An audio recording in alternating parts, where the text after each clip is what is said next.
नमस्कार मित्रांनो, डिफेनिक्स स्टुडिओ मध्ये तुमच्या सर्वांचे स्वागत आहे. आज आपण टेक्स्टला पोर्ट्रेट इफेक्ट कसा द्यायचा हे पाहणार आहोत. तर चला सुरू करूया. मी इथे एका बॉक्सरची पीएनजी फाईल घेतलेली आहे. त्या बॉक्सरच्या पीएनजी फाईलची मी एक कॉपी करणार आहे. कॉपी करून ती अप साईडला घेत आहे. इथं मी पहिल्यांदाच टेक्स्ट घेतलेला होता. टेक्स्ट हा दोघांच्या मिडलला घेतलेला आहे.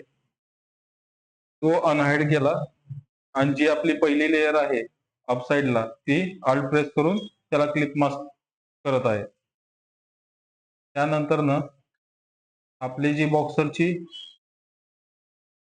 लेयर आहे खालची त्याला आपण मास्क करणार आहोत. मास्क करण्यासाठी त्याचे हाफ सिलेक्शन करत आहे. हाफ सिलेक्शन करून अल्ट प्रेस करून मास्कला प्रेस करत आहे.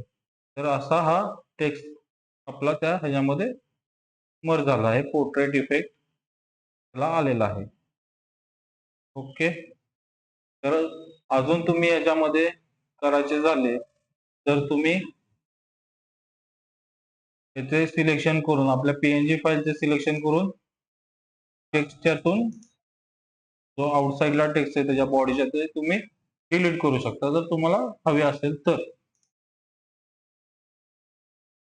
कंट्रोल शिफ्ट आय प्रेस करून आउटसाइडचा टेक्स्ट डिलीट करत आहे.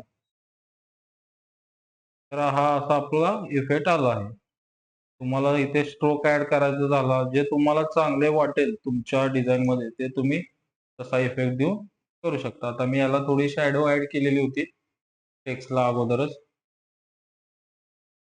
मला शॅडो द्यायची नाही द्यायची मला जे चांगले वाटेल ते तुम्ही ते करू शकता. होप तुम्हाला इथपर्यंत कळाले असेल. तुम्हाला कळाले असेल तर नक्कीच लाईक आणि शेअर करा. धन्यवाद.